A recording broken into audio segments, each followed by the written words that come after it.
The Houston Astros have been absolutely scorching out of the All-Star break. They started things off by sweeping a doubleheader against the New York Yankees, who happen to have the best record in the game. And they just finished up sweeping a 3-game set against the Seattle Mariners, who happen to have a 14-game winning streak heading into the series. So with 5 straight wins out of the All-Star break in 4 days, it's pretty safe to say the Astros are very hot. And not only are they hot, I think they're the best team in baseball. And in today's video, I'm going to take a look at Houston top to bottom and explain at the end why I think they are the best team in the game. And before we get into the video, real quick, if you guys do enjoy this type of content, feel free to subscribe. I post plenty of baseball content on this channel, and it would really help me out in reaching my goal of 1,000 subscribers by the end of 2022. Now let's get right into the video. First, let's take a look at Houston offensively.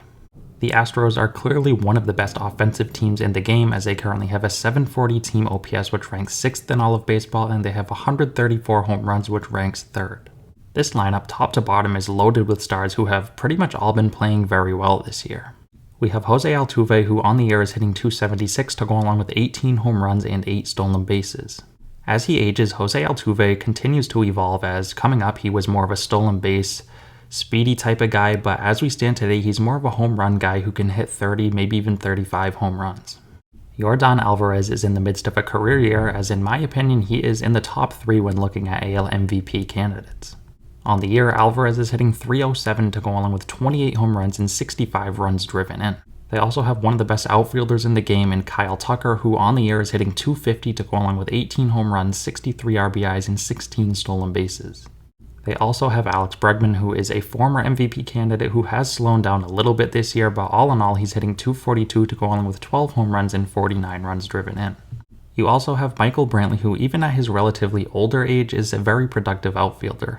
He's currently on the IL with a shoulder injury, but all in all, on the year, he's hitting .288 to go along with 5 bombs. Yuli Gurriel, while definitely not at his best this year, has still been alright, as he's hitting .236 to go along with 7 home runs and 4 stolen bases. Jeremy Pena has been one of the best rookies in the American League this year, as in his rookie season he's hitting .263 to go along with 13 home runs and 6 stolen bases. They also have Chas McCormick, who's not going to hit for the best average in the world, as he's currently hitting .230, but he does have 9 home runs on the season. And lastly, they have their catcher in Martin Maldonado, who is definitely not known for his offense, as he's only hitting .164 to go along with 10 bombs. But defensively, behind the plate, Maldonado is one of the league's best, as it seems like he stops almost anything that comes his way. So like I said before, Houston has one of the most dangerous offenses in the game today, and I think it's going to continue to stay that way the rest of the year. Now let's take a look at Houston's starting pitching. As a team, Houston has a 2.96 team ERA, which ranks 2nd in all of baseball, only behind the Dodgers, who have a 2.95 team ERA. Now when looking at Houston's starting pitching, we have to start with their ace in Justin Verlander. As good as Verlander has been throughout his career, people had questions surrounding him this year, as he's coming off of Tommy John surgery at the age of 39. But so far, he's come out and surprised everyone, as he's been one of the best pitchers in all of baseball.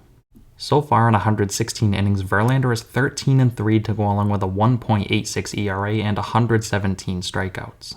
They also have Framber Valdez, who in 115 innings has a 2.66 ERA to go along with 102 strikeouts. Luis Garcia, who is very underrated in my opinion, in 94 innings has a 3.56 ERA to go along with 100 strikeouts.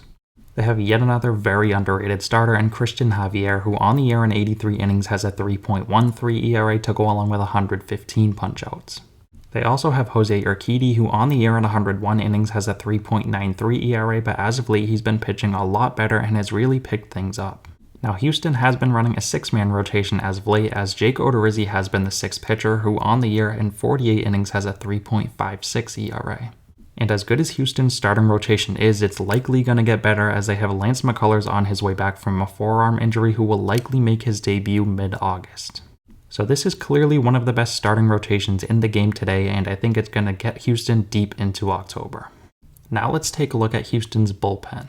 Statistically speaking, Houston has the best bullpen in all of baseball, as they have a 2.7 team bullpen ERA, which is obviously the best in baseball. Ryan Presley has been a dominant closer over the past couple of years, and this year has been no different, as he has 19 saves on the year to go along with a 2.89 ERA. Rafael Montero, who filled the closer role while Presley was injured this year, in 39 innings has 7 saves to go along with a 1.85 ERA. They also have Ryan Stanek, who has been really good this year, as in 33 innings he has a .55 earned run average. Houston also has Brian Abreu in their bullpen, who in 34 innings has a 2.91 ERA to go along with 50 strikeouts.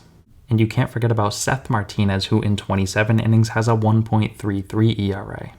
So like I just said, this is the best bullpen in ERA so far up to this point, and I wouldn't be surprised to see Houston make some additions at the trade deadline.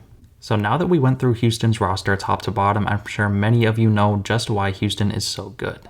They have star power on this roster top to bottom, and it just seems like they don't have any weaknesses. So now let's get into why I think Houston is the best team in baseball.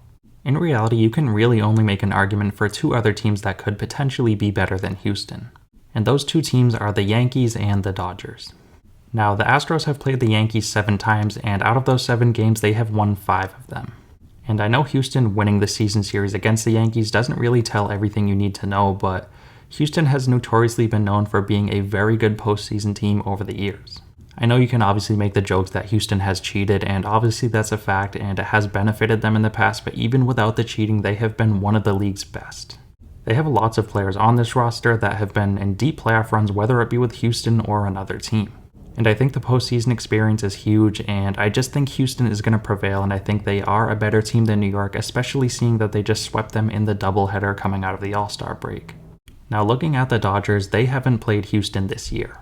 And you can absolutely make an argument that they are better than Houston, but up to this point, I really think it's a matter of preference, and I'm going with Houston because of just how hot they've looked out of the break.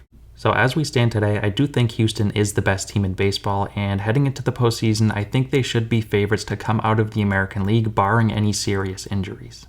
Let me know what you think of Houston down below. I'm curious to see what you guys think as well. As always, I want to thank you guys again so much for watching and continuing to support, and I'll see you next time.